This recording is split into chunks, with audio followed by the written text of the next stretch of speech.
सभी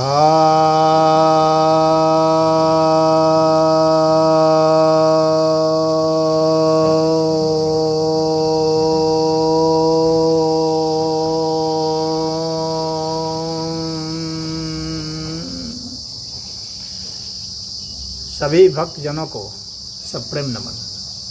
भक्तों, आज मैं आपके समक्ष प्रश्नोपनिषद नामक ग्रंथ के तीसरे प्रश्न के छठे मंत्र की व्याख्या करने जा रहा हूँ।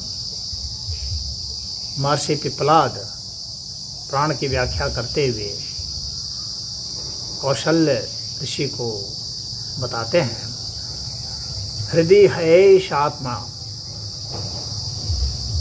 अत्र एतद् 100 नाड़ीनां तासां शतं शतं एकैकस्यां द्वासप्ततिः प्रतिशाखा नाड़ी सहस्राणि भवन्त्याशु व्यानश्चरति। प्राण का ही एक प्रकार है व्यान। तो उस व्यान की व्याख्या करते हुए कहते हैं कि यह आत्मा जो है यह हृदय क्षेत्र में रहता है,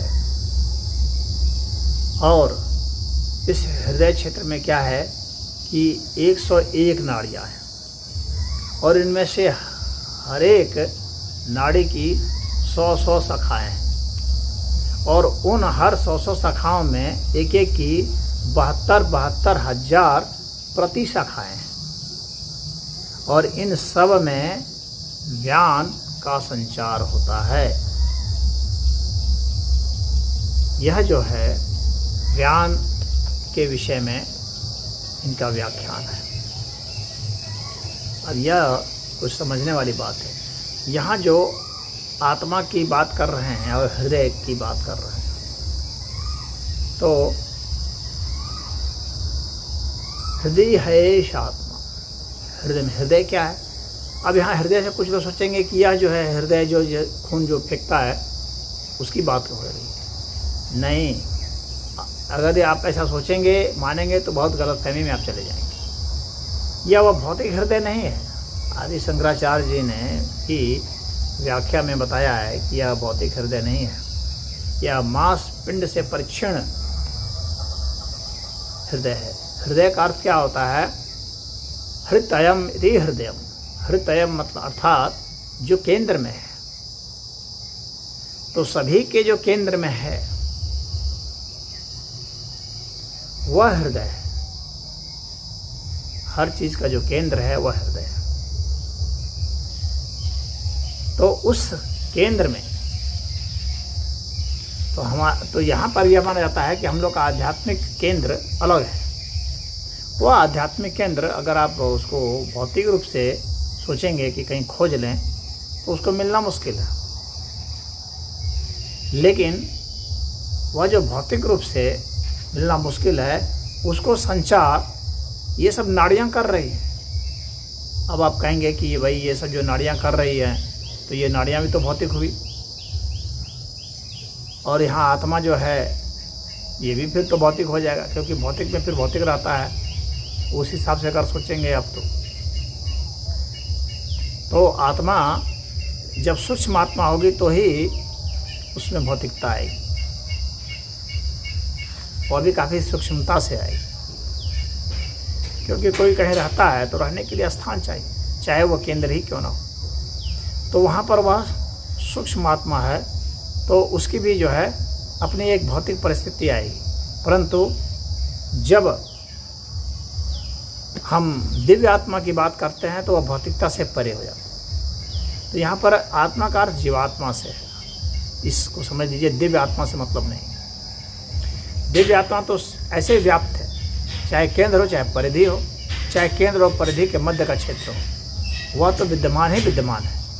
दिव्य आत्मा की विद्यमानता में कोई मतलब नहीं है केंद्र का, परिधि का, या केंद्र और परिधि के मध्य क्षेत्र का, उसके मध्य का आकाश का। लेकिन जो जीवात्मा है वह केंद्र में है, यानी वह काफ़ी सूक्ष्म है, और हर जो केंद्र है हमारे चीज़ का, तो हर केंद्र में उसकी विद्यमान होता है। तो यहाँ जो हृदय आकाश की बात कर रहे हैं, तो यह केंद्र आकाश यानी हम लोग के शरीर का वह एक केंद्रीभूत स्थान है। और वह जो केंद्रीभूत स्थान है तो वह फिजिकल नहीं है इस तरह से, और वह बिल्कुल भी नॉन फिजिकल भी अभी नहीं है। ये मध्य का क्षेत्र है,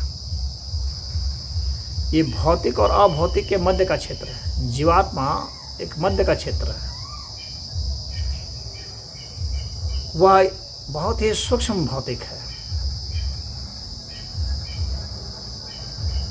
तो उसको जो है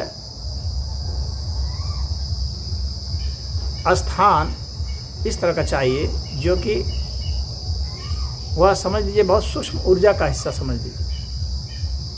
तो हम लोग का शरीर का जो केंद्रीभूत स्थान बन जाता है उसको हृदय आकाश कहते हैं। वह आध्यात्मिक हृदय है,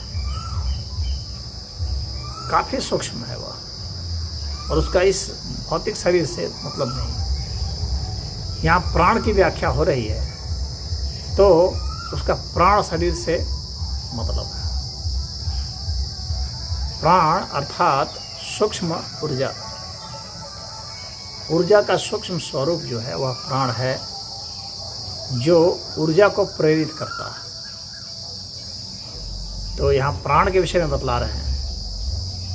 तो वह बता रहे हैं कि वह जो हृदय है वह उस तरह से सूक्ष्म ऊर्जा क्षेत्र है, और वहाँ पर जो नाड़ियाँ हैं 101 नाड़ियाँ हैं। ये नाड़ियाँ क्या हैं? ये भी सूक्ष्म ऊर्जा क्षेत्र है, यानी वहाँ तक जो संचार करने वाले ऊर्जा क्षेत्र जो है वह है, वह एक चैनल है। जैसे विद्युत किसी चैनल से बह रहा हो उस तरह से है। तो हमारी प्राण ऊर्जा जहाँ से बहती है वह चैनल है।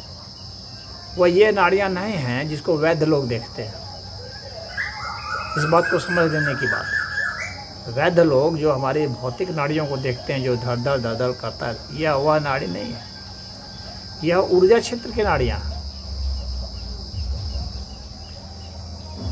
जो हृदय को ऊर्जा प्रदान कर रही हैं। ये वे नाड़ियाँ,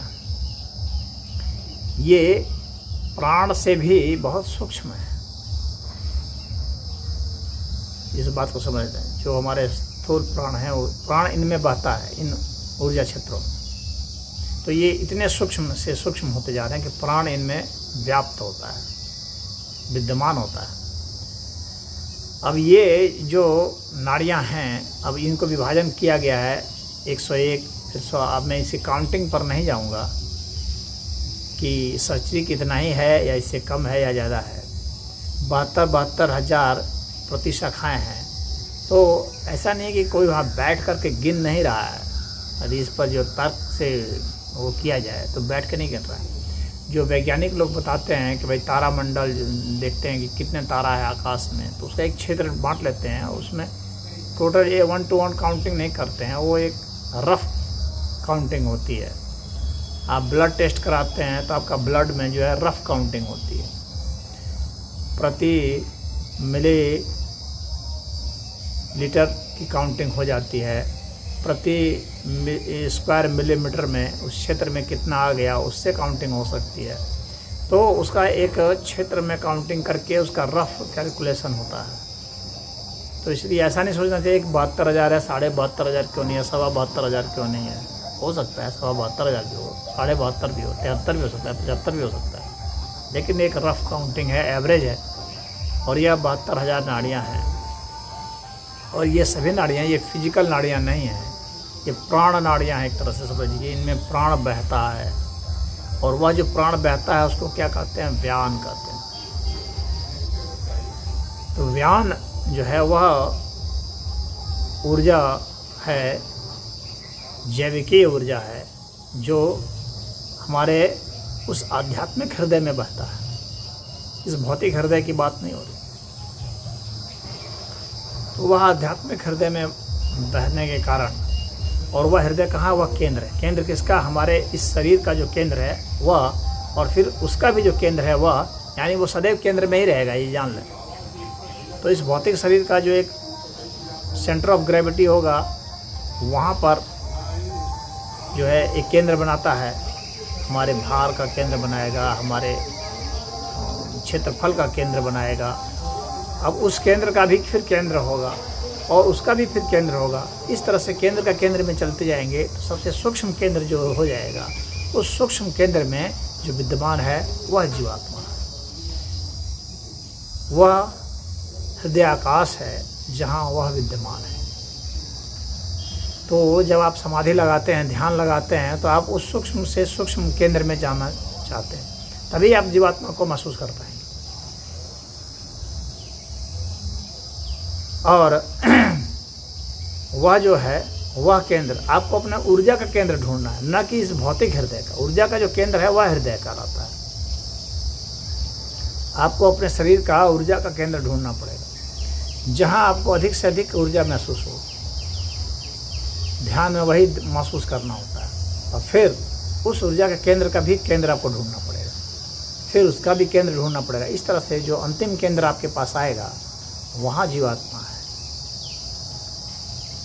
और इन सब को जो संचारित कर रहा है, जो गाइड कर रहा है, वहाँ से जो अभिव्यक्त हो रहा है, वो जीवात्मा जो अभिव्यक्त हुआ है आकर के यह देह, भौतिक देह बना है। तो यह सब किससे है, ये किस ऊर्जा से, यह व्यान ऊर्जा से।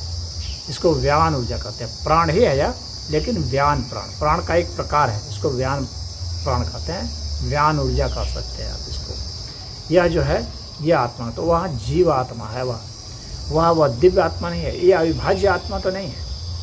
यह क्यों अविभाज्य नहीं है, क्योंकि इसने देह धारण कर लिया है इस आत्मा ने। यानी देह को यह गाइड कर रहा है, संचालित कर रहा है देह के साथ, देह इसके इन्फ्लुएंस में। यह मुक्त आत्मा नहीं है, यह बद्ध आत्मा है, यह जीवात्मा है। बद्ध इसलिए क्योंकि इसने अभी अब पदार्थों को, चाहे ऊर्जा को, इन सब को अपना मान लिया है, अपना इसका निजित्व इसमें आ गया है। तो यह जो निजित्व होता है यह जीवात्मा से शुरू हो जाता है। और जब निजित्व समाप्त हो करके ये समग्र हो जाएगा, अनंत हो जाएगा, तब यह जीवात्मा नहीं मुक्त आत्मा हो जाएगा, दिव्य आत्मा हो जाएगा। उस समय यह इसमें ये शुद्ध हो जाएगा, इसमें ये भौतिकता का लेस मात्र भी नहीं रहेगा। और जो भौतिक पदार्थ हैं वे इससे जो है प्रेरित नहीं होंगे, ये माया के बंधन से भी मुक्त हो जाएगा। माया का बंधन यही है, जब जीवात्मा का प्रभाव से ही, भले प्रभाव से ही संपर्क जो है भौतिक तत्वों से हो। यानी जब जीवात्मा भौतिक रूप से अपनी अभिव्यक्ति करने में समर्थ हो रहा हो जिस समय, तो वह जो है वह बंधन कहलाता है। वहाँ पर आत्मा बंध जाती है। यूँ तो आत्मा बधी भी नहीं है, वो तो मुक्त ही मुक्त है, लेकिन अपने प्रभाव में आने के कारण ही जो पदार्थ हैं वे उसके प्रभाव में आ जाते हैं। इसके कारण ही उसके इसमें जो आसक्ति है, जो निजित्व है, वह ही वास्तव में बंधन का कारण है। वह आसक्ति ही बंधन का कारण है। यही भगवान कृष्ण ने गीता में बराबर कहा है आसक्ति को। तो उस आसक्ति का टूटते ही यह तो सदैव ही मुक्त है।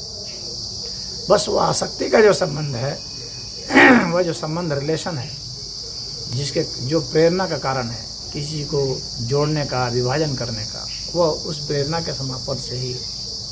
तो अब यह प्रेरणा कहाँ से आती है? यह प्रेरणा कहाँ से आती है, यह एक प्रश्न उठेगा। यह प्रेरणा ही जो माया का क्षेत्र है, इसे, क्योंकि दिव्य आत्मा और यह जो भौतिक अस्तित्व है, इसके मध्य का जो अंग है, हिस्सा है, वही माया है और वही जो है प्रेरणा का कारण बनता है भौतिक तत्वों की। अंततः माया समाप्त, वह प्रेरणा समाप्त और जीव मुक्त है। तो उस अवस्था को ही निर्वाण कहा जाता है, जब हमारा संगपन समाप्त हो जाए चीज़ के साथ। और विशेषकर जो सूक्ष्म से सूक्ष्म ऊर्जा है उसके साथ भी,